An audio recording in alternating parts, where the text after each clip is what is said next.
BSc part third के मेरे सभी विद्यार्थी बी आपका इस सत्र में, इस वीडियो सत्र में बहुत बहुत स्वागत है। और इस वीडियो सत्र में सबसे पहले आज जो पढ़ने जा रहे हैं वो है हैमिल्टोनियन ऑपरेटर। उसके बाद प्रायिकता घनत्व का एक व्यंजक करेंगे जो एक बड़ा व्यंजक है, एग्ज़ाम में पूरे 3 नंबर का आता है।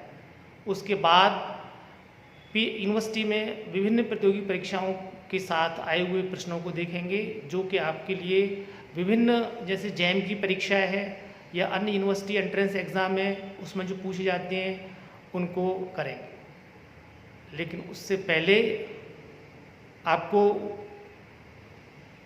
कुछ ट्रिप्लिकेट्स के बारे में बताते हैं कि ट्रिप्लिकेट्स और क्या हैं। कुछ विद्यार्थियों ने फ़ोन करके बताया कि सर आप थोड़ा सा और बताओ इनके बारे में, इससे मोटिवेशन मिलता है, थोड़ा चिंतन हमारा भी बढ़ता है इससे। और उसी क्रम में मैंने आज के लिए, चूँकि उसका संदर्भ चाहिए कुछ, ऐसे नहीं कि आप चाहें जैसे बोलने लग जाएं, तो संदर्भ में जैसे आज के संदर्भ में आप बात करूं कि आप अपने घर बैठे हुए हैं, मैं यहाँ बैठा हूँ, वीडियो बना रहा हूँ कॉलेज में, आप बीएससी पार्ट थर्ड में हैं, मैं आपको बीएससी पार्ट थर्ड की क्वांटम मैकेनिक्स पढ़ा रहा हूँ। कोई कहीं नहीं जाएगा, अपने दायरे में रहेंगे, बीएससी पार्ट थर्ड के ही दायरे में रहेंगे। और आप देखिए कि ट्रिप्लिकेट्स आपके आसपास किस तरीके से हैं, तो आप खुद जान पाओगे कि इनका क्या मीनिंग है, क्या वजूद है, और थोड़ा सा इंटरेस्टिंग भी लगता है अपने आप। जैसे आप बीएससी में हैं तो बीएससी में 3 है, बीएससी। आप पार्ट थर्ड में हैं, थर्ड के 3 डंडे 1, 2 और 3, बीएससी पार्ट थर्ड। उसके बाद बीएससी आपके 4 साल की नहीं होती है, 2 साल की नहीं होती है, बीएससी आपके 3 साल की होती है। कौन कौन से? फर्स्ट ईयर, सेकेंड ईयर और थर्ड ईयर। बीएससी से बाहर कहीं नहीं जाएंगे, ध्यान रखना। अभी बीएससी में आपके 3 सब्जेक्ट हैं, बोलो कौन कौन से? Physics, chemistry, mathematics. क्लियर? कहीं नहीं जाएंगे बीएससी को छोड़कर। फिजिक्स में पेपर कितने हैं? 3, quantum, solid, nuclear. Clear? Chemistry में कितने पेपर हैं बताओ? 3, इनऑर्गेनिक, ऑर्गेनिक, फिजिकल। मैथमेटिक्स में कितने पेपर हैं? 3, paper first, paper second, paper third, नाम आप जानते हैं। क्लियर? और आगे बढ़े, बीएससी पार्ट थर्ड का ये पेपर जो आप पढ़ रहे हैं क्वांटम मैकेनिक्स कितने नंबर का है? 33 3 और कितने घंटे का है एक पेपर? ये पेपर कितने घंटे का है? 3 आवर्स। 33 नंबर, 3 और कितने घंटे का है? 3। यानी इसका एवोल्यूशन कितने घंटे में होगा? 3 घंटे में। कितने मार्क्स में से एवोल्यूशन होगा? 33 में से। यानी आपका जो बीएससी का जो एवोल्यूशन है, जो आपकी जांच परख होगी वो 33 नंबर में से होगी, वो 3 घंटे में आपकी जांच परख की जाएगी। Means all these 3 are 3 okay, correct. और एक मैंने आपको कल बता ही दिया था, जैसे आपकी जो डिवीज़न है वो भी 3 ही होती हैं, फर्स्ट, सेकंड और थर्ड। यानी बीएससी से शुरू करते हुए लास्ट डिवीजन तक आने में आपने देखा कि ट्रिप्लिकेट्स का क्या महत्व है। तो मैं समझता हूँ बच्चों आपको थोड़ा सा अच्छा लगता होगा ये सब चीज़ें। ये चिंतन है, एक मनन है जो आपके बीएससी के साथ है। अब बच्चों, अब उसको जो अपना मेन जो कंटेंट है, सिलेबस है, उसकी बात करते हैं। सबसे पहले मैं आज आपको ये सिद्ध कराने जा रहा हूँ कि डेल 2 एक हर्मिटी संकारक होता है, सिद्ध कीजिए। क्लियर? कल प्राप्त किए थे अपने कि संवेग संकारक हर्मिटी होता है, सिद्ध कीजिए। ऊर्जा का संकारक हर्मिटी संकारक होता है, सिद्ध कीजिए। आज पढ़ने जा रहे हैं कि डेल 2 हर्मिटी संकारक होता है, सिद्ध कीजिए। इसके लिए दो शैक्षिक फलन फाई और साई, ये स्टार लगा हुआ है। साई मूलतः क्या है, साई, फाई और साई दो स्वैच्छिक फलन है, उनका अपन डेल डॉट निकालना चाह रहे हैं। यानी इस del dot phi del psi star phi psi star का मान अपन निकालने जा रहे हैं। क्लियर? आपको पता है कि डेल का जब इसको ऑपरेट करेंगे आप तो क्या होगा कि एक बार तो फाई का अवकलन होगा, डेल साई स्टार ऐसी रखा रहेगा, दूसरे पद में क्या होगा फाई ऐसी रखा रहेगा, और del dot del psi star का क्या होगा कि व्यंजक लिखा जाएगा। यानी अपन आप अच्छी तरह जानते हो कि अवकलन हमेशा बाई पार्ट्स के द्वारा अपन करते हैं मल्टीप्लिकेशन। अब आप देखें कि डेल डॉट फाई, यानी इसका जो मान देखेंगे अब आप कि ये वाला पद तो ऐसे कैसे हो गया, ये क्या हो गया del dot del psi star del two psi star हो गया, कोई दिक्कत नहीं है। क्लियर? ये क्या समीकरण नंबर 1। अब अपन क्या कर रहे हैं, डेल डॉट साई स्टार को आगे ले लिया, फाई को पीछे, अब अपन निकालने जा रहे हैं तो क्या होगा डेल फाई स्टार, पहले फाई स्टार का पहले इसका हो गया, साई स्टार का हो गया, अब किसका हो रहा है साई स्टार को साई स्टार आगे निकाल लिया, अब किसका रह गया डेल टू फाई। क्लियर? बहुत सिंपल तरीके से जिस तरीके से अपन अवकलन करते हैं वो आपने अवकलन किया। समीकरण नंबर 1 और समीकरण नंबर 2। समीकरण 1 में से समीकरण नंबर 2 को घटाएंगे, सिंपल आप माइनस कर देंगे, तो आप साथ में माइनस करेंगे पहले, फिर उसका आप आयतन समाकलन करेंगे। मैंने दोनों को एक साथ किया है, पहले घटा दिया है ये, तो घटाओगे तो डेल डॉट कॉमन आ गया, और पहले वाले में से आपने दूसरा पद घटा दिया है ये, और समाकलन लगा दिया। इस तरफ क्या होगा, ये दोनों पद देखिए अब, ये दोनों जो हैं, दोनों में पहले पद हैं, ये दोनों आपस में एक जैसे कैंसिल हो जाएंगे, क्योंकि दोनों में क्या है डॉट एक आगे पीछे लिखे हुए, बाकी दोनों में क्या है डॉट, आप देख पा रहे हैं दोनों कैंसिल हो गए। तो क्या बचा अपने पास phi del two psi star minus psi star del two phi into D V. Okay, clear? Now अब ये जो चीज़ है इसको देखिए आप, सभी को पता है कि गॉस डाइवर्जेंस प्रमेय, गॉस डाइवर्जेंस थ्योरम जो है, थ्योरम से क्या होता है, डेल डॉट कोई भी डेल डॉट बी में ऐसी कुछ लिखी होगी तो अपन क्या करते हैं उसको जल्दी से, ये डेल तो हट जाता है और केवल ये बचता है सेकेंड ईयर में, आपको फर्स्ट ईयर से आपको पढ़ा रहे हैं। क्लियर? यानी ये आयतन समाकलन को किस में चेंज कर सकते हैं अपन, पृष्ठ समाकलन में, किसके द्वारा, गॉस डाइवर्जेंस प्रमेय के द्वारा। ये वॉल्यूम इंटीग्रेशन है, ये सरफेस इंटीग्रेशन हो जाएगा, ये डी वी है, ये क्या बन जाएगा ds, और डेल यहाँ से क्या होता है हट जाता है। क्लियर? अब ये वाला पद एज इट इज है, इसमें देयर इज नो चेंज। जब अपना पृष्ठ सरफेस बहुत बड़ा होता है, ये आप देख पा रहे हो अनंत सीमा तक फैला होता है, तो उसका पृष्ठ समाकलन का मान कितना आता है, सरफेस इंटीग्रेशन का मान 0 आता है ऑलवेज। ये फिजिक्स में बहुत बार यूज होता है, आपको देखने करने में आता है कि वॉल्यूम इंटीग्रेशन को सदा चेंज किस में करते हैं, पहले सरफेस इंटीग्रेशन में, और सरफेस इंटीग्रेशन का फैलाव, यदि पृष्ठ का फैलाव स्वैच्छिक है, बहुत बड़ा है, तो इसको अपन क्या करते हैं बाद में 0। ये एक सेट पैटर्न है बराबर। ये देख रहे हो आप, समीकरण नंबर 3 हो गया। अब इसमें से क्या कर रहे हैं कि माइनस का चिन्ह लगा हुआ है, एक पद को इस तरफ लिख देते हैं, एक पद यहाँ पड़ा रहेगा, दोनों तरफ क्या कर दिए माइनस के चिन्ह के एक इस तरफ ले गए, एक इस तरफ। क्लियर?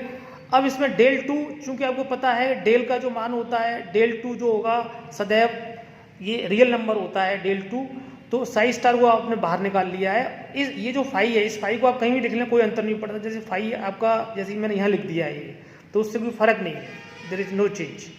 फाई को आप यहाँ लिखें अथवा यहाँ लिखें, वो आपका लिखने का तरीका है, लेकिन अपनी जो व्यवस्था के अनुसार जो सही मामला अपना फिट बैठ जाए वैसे अपन लिखेंगे, चाहे आप दाएं बैठे चाहे बाएं बैठे, देयर इज नो चेंज।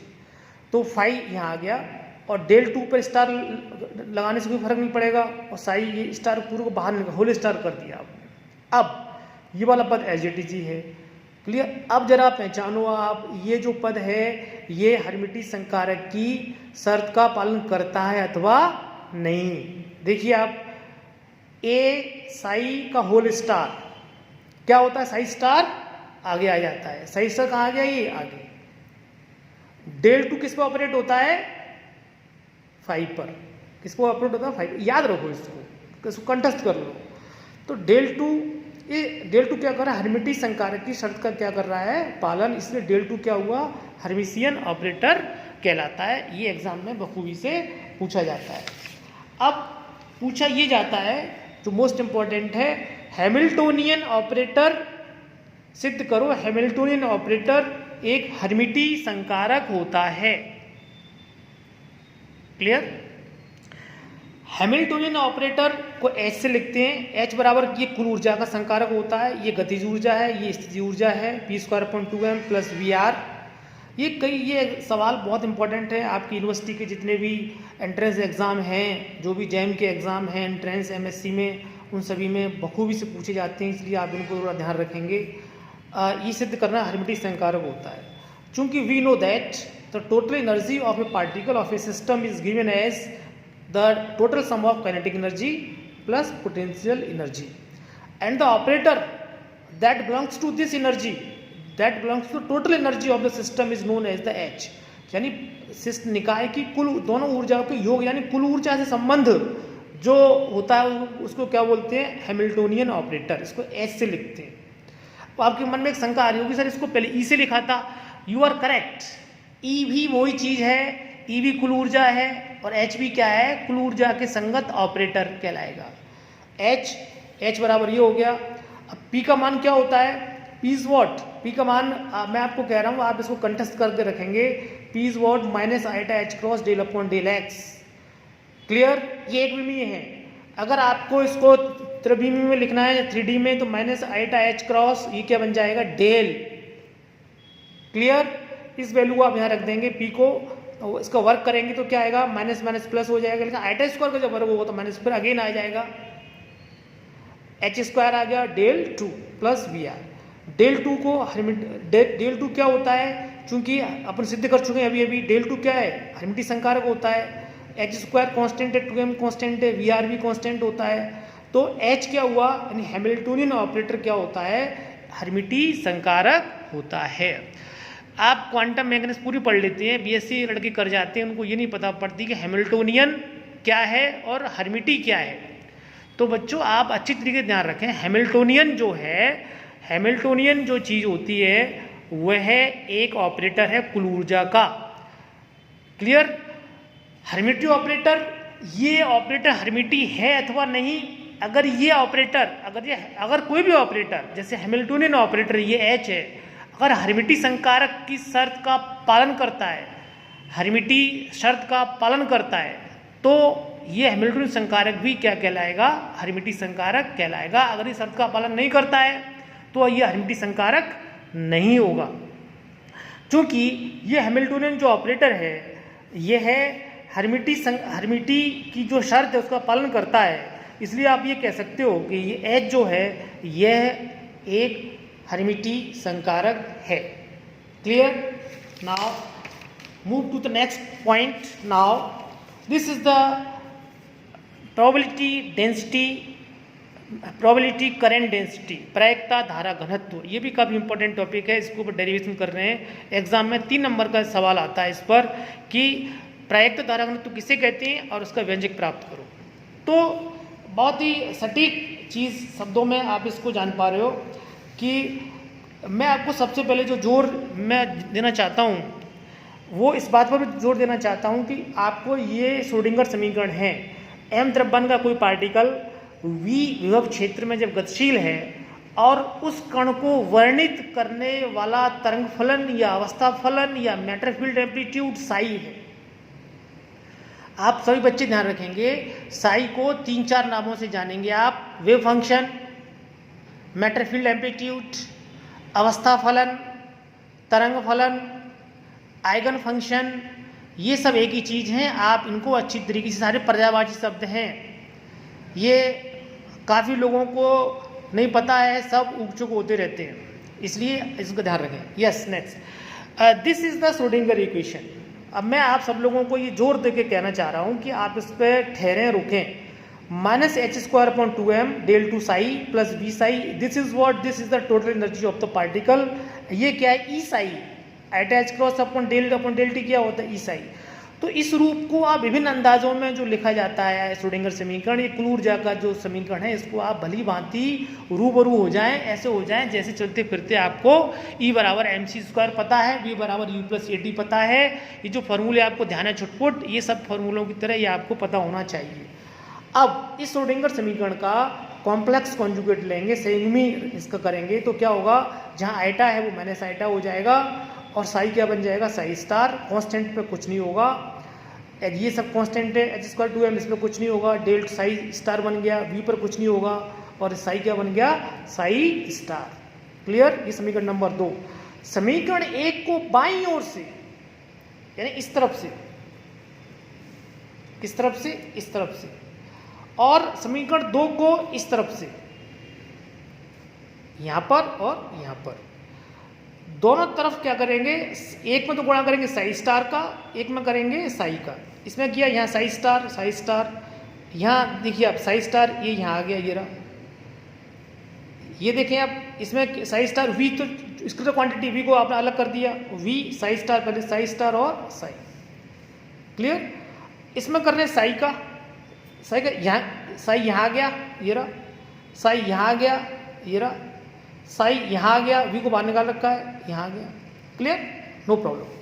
अब दोनों घटाएंगे अपन, समीकरण नंबर 3 में से समीकरण नंबर 4 को आप माइनस कर देंगे तो आइटा एच क्रॉस तो कॉमन आ रहा है, ये माइनस से ये वाला पद क्या हो जाएगा, प्लस, और ये आपने डायरेक्ट क्या लिख दिया, psi star del psi upon d t plus psi del psi star upon del T.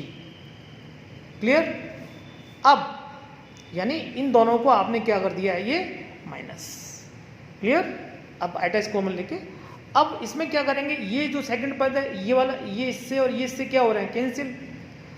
इसमें से केवल ये घटेगा, माइनस कॉमन ले लिया आपने, minus h square upon 2m common ले लिया, और ये क्या बचा आपके पास, बोलो, कॉमन ले लिया, psi star del two psi minus psi del two psi star. Clear. अब आइटा एच क्रॉस को आइटा एच क्रॉस रखा हुआ है, आपको दिख रहा है सभी को, ये चीज it is what, del upon del t, एक साई स्टार साई ऐसे लिखने में कोई देयर इज नो हार्म, क्योंकि जब इसका टी के साथ में अवगुण करूँ तो ये चीज, यही पद मिलेगा आपको वापस यहाँ से यहाँ तक। तो इस पूरे पद को कैसे लिखा जा सकता है, इस वाली, यानी इसको ऐसे लिखा जा सकता है। क्लियर। छोटी मोटी बात है मैथ्स की।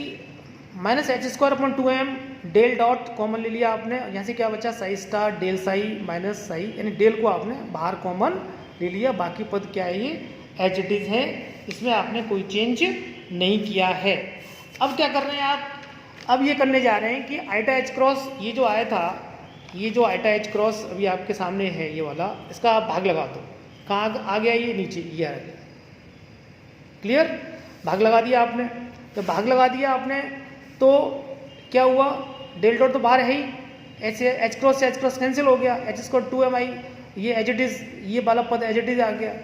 अब जो आप देख पा रहे हैं वो ये है कि इसमें ये वाला पद एज इट इज चला आ रहा है, माइनस डेल डॉट, ये जो राशि है यहाँ से यहाँ तक की, इसको एक नया नाम दे रहे हैं, इसको लिख रहे हैं एस। क्लियर।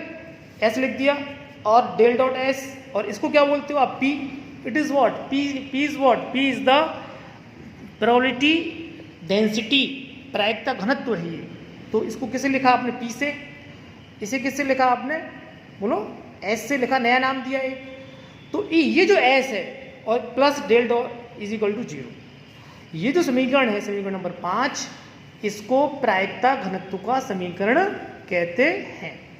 क्लियर। कौन सा समीकरण, इसको ड्राइव करने पूछता है, सिद्ध करो, ये होगा।